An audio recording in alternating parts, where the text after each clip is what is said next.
porquê de estudar o direito civil. Que o direito civil na construção civil, ele está diretamente ligado também no direito imobiliário, é a aplicabilidade do direito civil, tá? Que a gente vai ver a diferença entre imóveis rurais e imóveis urbanos e como que acontece, condomínios, loteamentos, hotéis, como que acontece todo esse empreendimento. Então a gente vai ver um pouco aqui dos conceitos, atuação, tudo que acontece dentro do direito civil aplicado, né, que seria o direito imobiliário. Primeira coisa, um imóvel. O que o imóvel deve ter? Uma edificação, não construção, gente. Construção é uma coisa, edificação é outra. A construção é o ato de construir. A edificação já é o imóvel pronto ali no terreno. É uma matrícula. A matrícula é um raio-x de todas as informações de um imóvel, em ordem cronológica, desde a primeira pessoa que comprou até a última pessoa que comprou. Então, ela tem por objeto o ingresso do imóvel em forma originária, quando que foi, ela era só um lote, é a abertura da folha no cartório. E toda a cadeia de transmissões e modificações reais imobiliárias, tá?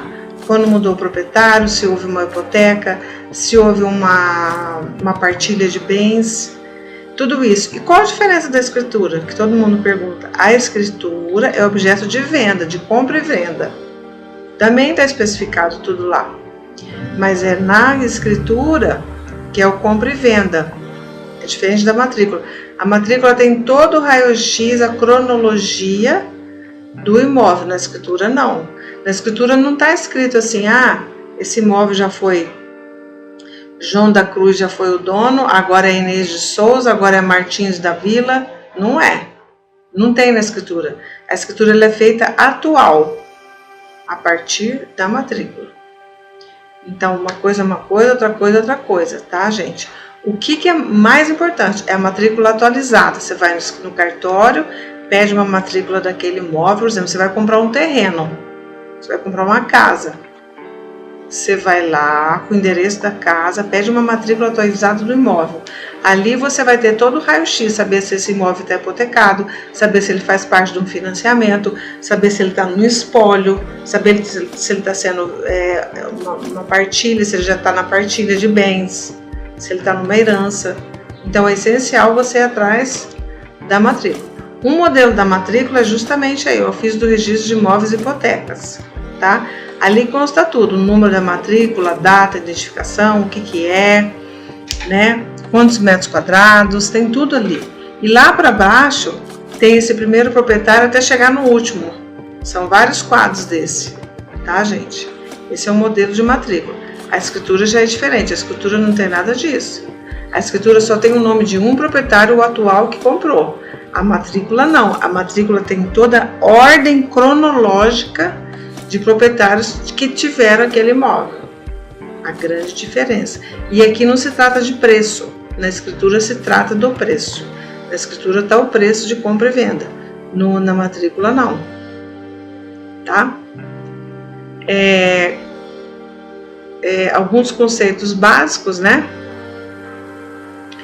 Que a transcrição, o sistema anterior à lei federal, tudo que se tinha aqui, conceitos básicos de registro e averbação. Outra coisa também que vocês não podem confundir é o registro e uma averbação, que eu já falo para vocês. O registro, o que é da matrícula? Que eu acabei de falar, o que tem na matrícula? Hipoteca, contrato de locação, se é um usufruto. O que é um usufruto? Se eu tenho essa casa aqui, é usufruto meu, mas ela é dos meus filhos, né? É usufruto até eu morrer. Daí passa automaticamente para os filhos. Contrato de promessa de compra e venda, incorporação, loteamento, tudo isso é registro. Desapropriação, permuta, doação, legitimação de posse. A permuta, acho que você não precisa pagar doação. Você não precisa recolher muito imposto de renda, tá? Desapropriação, legitimação de posse. Tudo isso entra no registro, que é o artigo 67 da Lei 6.015. A averbação é no registro de imóveis que é feito, além da matrícula serão feitos. A averbação é uma construção, é uma alteração de nome de rua, número de prédio, alteração do nome, é uma averbação de demolição, desmembramento, reserva legal, cláusulas, tudo isso é averbação. É algo diferente que ocorreu naquele imóvel. Vou averbar a casa agora, porque eu comprei um terreno, eu construí a casa, então eu vou averbar a casa na matrícula. Da escritura também. Vai estar averbado ali nos dois. Aí o que eu tenho que levar para o cartório? Que eu já comentei com vocês. O INSS paguinho no cartório e a carta de habite. E claro, pagar, né? Você paga para o cartório também essa averbação. Depende da metragem quadrada do imóvel. Isso sempre depende. E se a edificação, por exemplo, já tiver 8 anos, caduca o INSS. Aí você já não tem mais que recolher o INSS da sua mão de obra, dessa obra que você fez, tá? Então isso se chama averbação. Conceitos básicos aqui de registro e averbação: além dos casos, prestamento de casos do item 2, serão averbados da matrícula as subrogações e outras ocorrências que por qualquer modo alterem o registro, né? Por exemplo, outro dono, por exemplo, tá? Pode ser feito isso também. A escritura pública já é o documento público, escrito por tabelião, e nesse documento o notário registra e autentica as declarações de vontade das partes de vender o imóvel e atesta a conformidade do ato ou negócio jurídico com a lei, assegurando sua validade, eficácia e autenticidade. E outra coisa, tem um preço aqui na escritura. Na matrícula não vai preço. Aqui leva o valor do imóvel. Aqui um exemplo, né, de escritura. Vocês estão vendo aí toda a descrição do imóvel e o valor do imóvel também.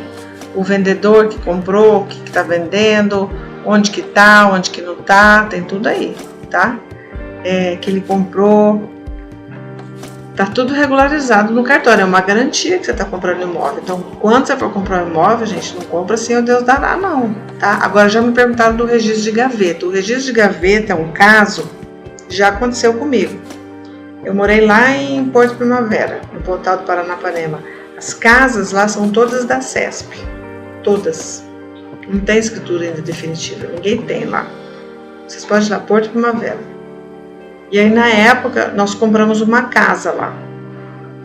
E aí nós fomos no cartório, fizemos registro de firma, tudo mais, mas não tinha outro jeito. Aí a pessoa passou a casa, que a gente comprou dela.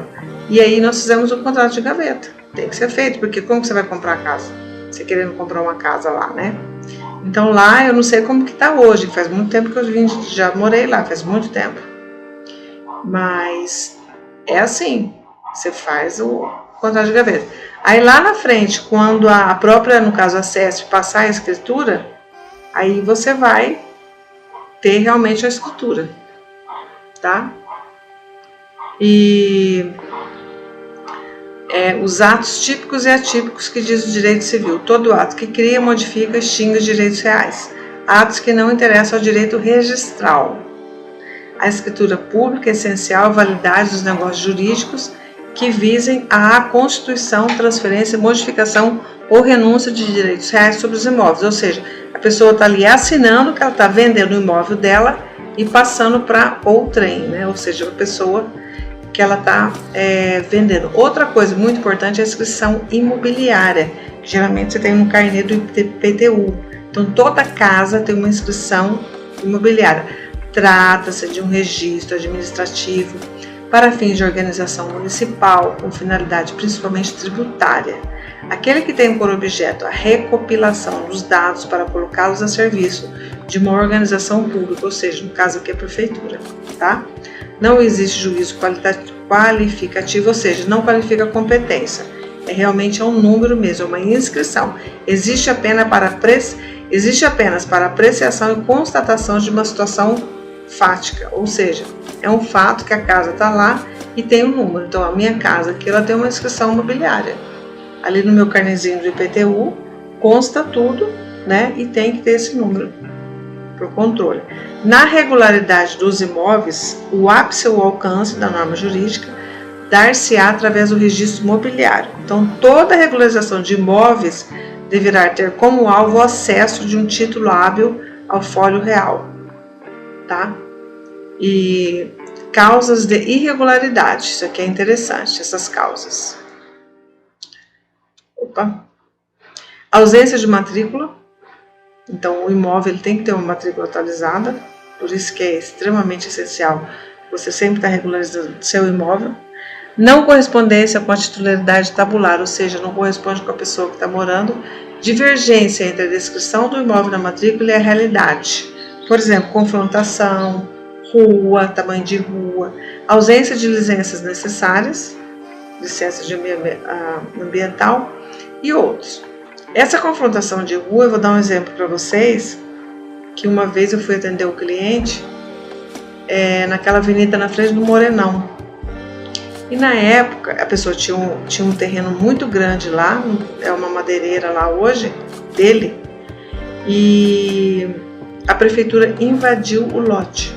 Mas aí porque precisou ampliar, se tornar uma avenida. E para que ele pudesse regularizar a construção, aprovar o projeto de construção, o advogado pediu, o advogado da prefeitura, foi necessário, junto ao processo de construção, para ele construir e ter o alvará de construção, ele precisou assinar não sei se foi, um sinal que está a par de que ele não ia querer a parte dele da prefeitura em dinheiro. Porque na realidade a prefeitura entrou no lote dele, entrou para ter que esticar a rua, entrou um pouco no lote dele, um lote grande, mas aí ele precisou assinar para dizer que teve uma divergência. A descrição do imóvel na matrícula com a realidade, porque daí o pessoal foi lá medir, teve essa divergência, teve que parar tudo, aí ele teve que regularizar perante a prefeitura, que a prefeitura até na época ia fazer alguma coisa para ele, mas ele estava com muita pressa, porque ele saiu de uma madeireira pequena e estava vindo com uma maior. E aí ele assinou, ele falou, não quero esse ressarcimento, essa coisa, vamos só regularizar. Aí regularizou de novo o lote dele na prefeitura, verbou também na prefeitura, para poder continuar a obra e ele ter o alvará de construção para poder iniciar a obra. Mas no caso dele não foi de má fé, foi realmente a prefeitura, mas a prefeitura quis se precaver que ele assinasse esse papel. Os exemplos de irregularidade são os loteamentos irregulares e clandestinos, que mais tem, né, gente?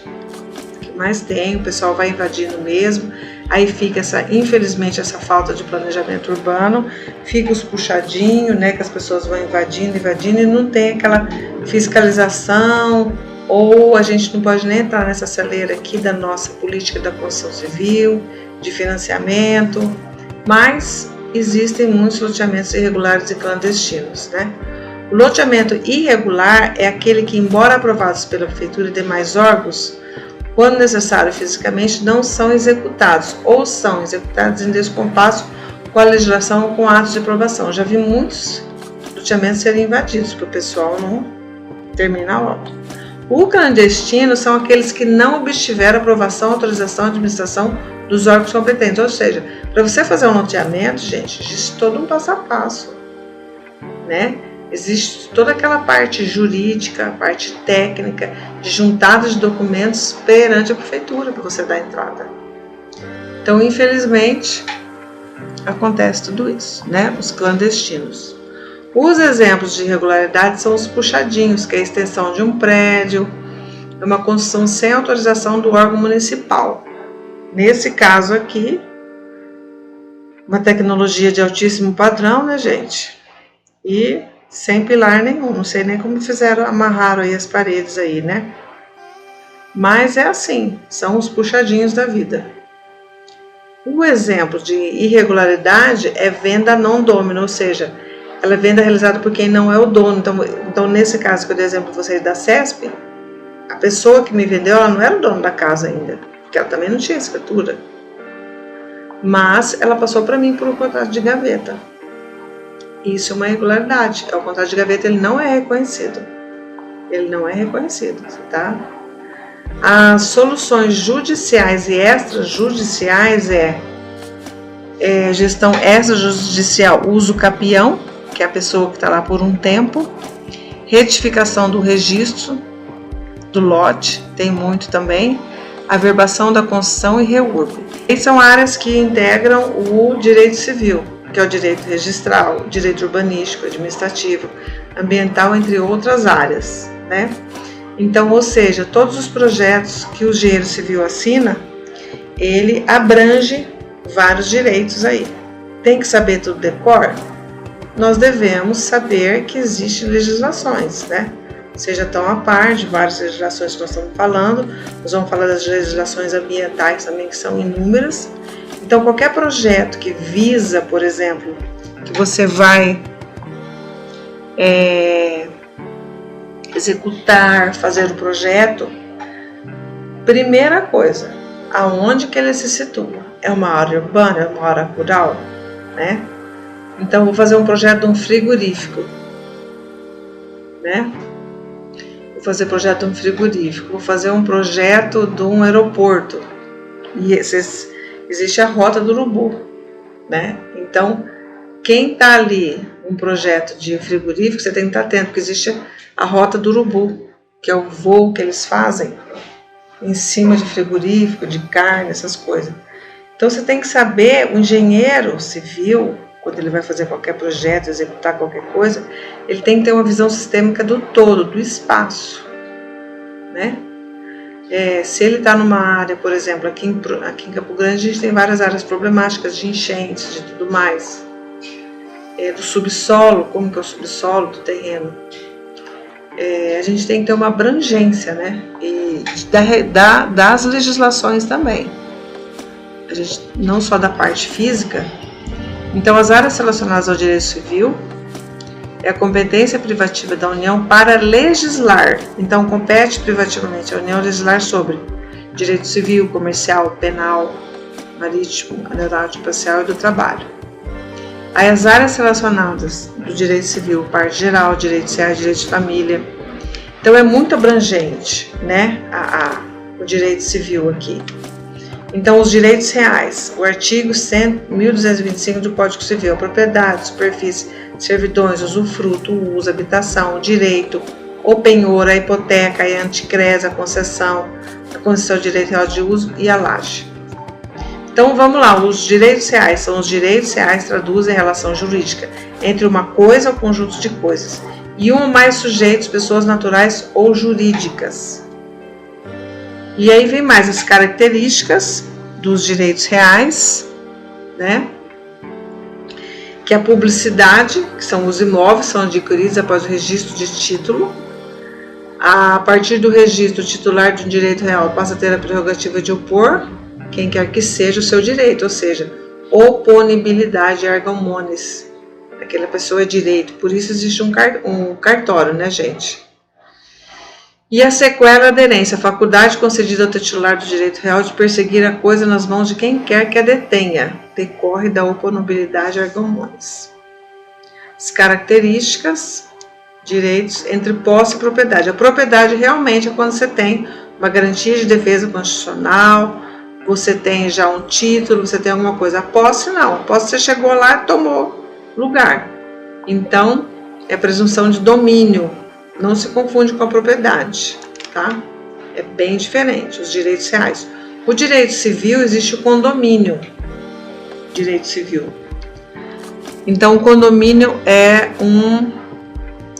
abrindo parênteses de um condomínio, um engenheiro civil também assina a instituição de um condomínio. Então, vamos dar um exemplo. Eu tenho um lote, eu fiz 5 casas, né? E eu vou vender as 5 casas. Eu quero vender, eu não quero alugar. Então, aí, além daquele processo da carta de habites, da CND, do INSS, existe uma papelada de instituição de condomínio. É parecida com as folhas de financiamento da Caixa. É bem parecida.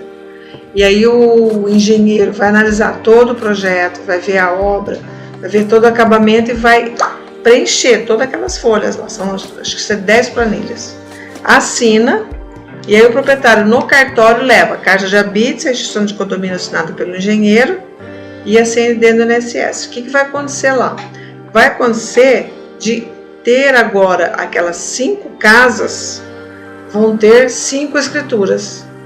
E todas as escrituras levam o nome dos mesmos proprietários. Então ele começou a vender uma, então um é dono da parte A, o outro da parte B, parte C, parte D, parte E.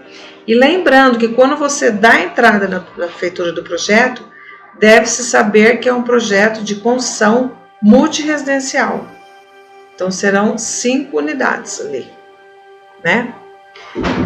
Você pode ter um habite parcial? Pode ter habite parcial. O proprietário, se ele não conseguir terminar a obra toda, ele pode terminar 3 unidades, obtém seu habite parcial e vai lá e já vende e já faz instituição de condomínio. Então isso é um direito também de você estar comprando essa casa.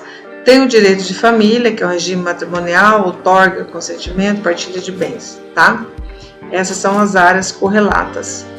A administração do espólio, que eu falei para vocês, partilha de bens, inventário. Isso tudo pode estar numa matrícula, né? Competência privativa da União para legislar é justamente os registros públicos que são feitos nos cartórios, gente. Por isso que é bom a gente estar vendo tudo isso. O direito registral, né? Competência do Estado para legislar, fiscalizar e organizar nos cartórios, né? Para isso que existe. Competência do Estado. Direito registral, que é publicidade, autenticidade, segurança e eficácia dos atos e negócios jurídicos relacionados a imóveis no cartório, tá? É lá onde é feito. E o direito urbanístico também, que compete aos municípios o adequamento, ordenamento territorial mediante planejamento, controle do uso do parcelamento e da ocupação do solo urbano. Isso a gente vai tratar mais para frente do Código de Obras, na última semana. Tá, pode ir. Eu também vou andar com a Lúcia com o seu carro, pode? Então isso tudo, existe as leis de zoneamento. Então, como eu falei para vocês, aqui em Campo Grande, na Indo Brasil, ali que você pode construir indústria. Não vou aqui onde eu moro, perto do Carandá, na Mata Jacinto, construir uma indústria por poluição? Não posso. Então, a lei de zoneamento que existe. O direito urbanístico, que é o parcelamento do solo municipal, com loteamento, desmembramento, parcelamento, ocupação e uso com alvará de construção, apídice, alvará de funcionamento, remembramento, desdobro, etc. O IPTU se insere na atividade tributária do município. Tudo isso, gente, está dentro do direito civil. E o direito ambiental, que a gente está vendo aqui também, que consta também de toda essa legislação para poder executar uma obra. Competência comum dos entes, a competência comum da União, dos Estados, do Distrito Federal, dos municípios. Proteger o meio ambiente, combater a poluição em qualquer de suas formas. Preservar as florestas, fauna e flora. Esse é o direito ambiental, tá? Direito ambiental é um assunto muito extenso. Sistema extrajudicial, que é a função notarial e registral, que são serviços notariais de registro, são de organização técnica e administrativa para garantir a publicidade, a autenticidade das nossas matrículas. Então eu preciso ter um lugar que eu vou dizer, olha, isso aqui é meu e ninguém tasca, né? Esse imóvel aqui é meu, acabou, né, gente? Então isso aqui é o artigo 1º dessa lei, lei dos cartórios, né? Lei dos cartórios.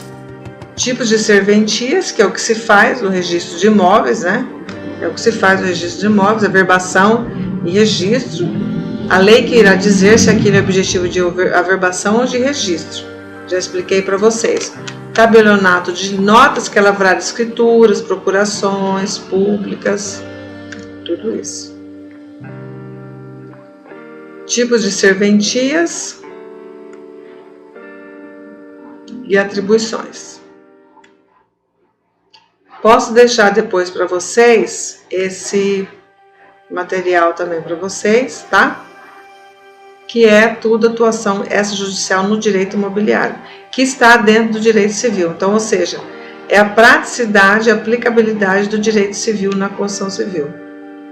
Quando a gente vai dentro do direito civil, a gente cai no direito imobiliário.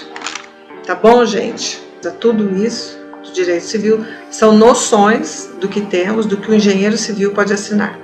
Dúvidas de vocês, por favor, adicione nos comentários que eu vou estar respondendo para vocês, e que eu não souber, eu vou atrás para saber também, tá bom? É um assunto muito extenso, tudo tem um procedimento, tudo tem um passo a passo, tudo tem uma juntada de documentos, né? É assim, né? Vocês já estão incorporando as atuações do engenheiro civil nas legislações, tá bom? Então,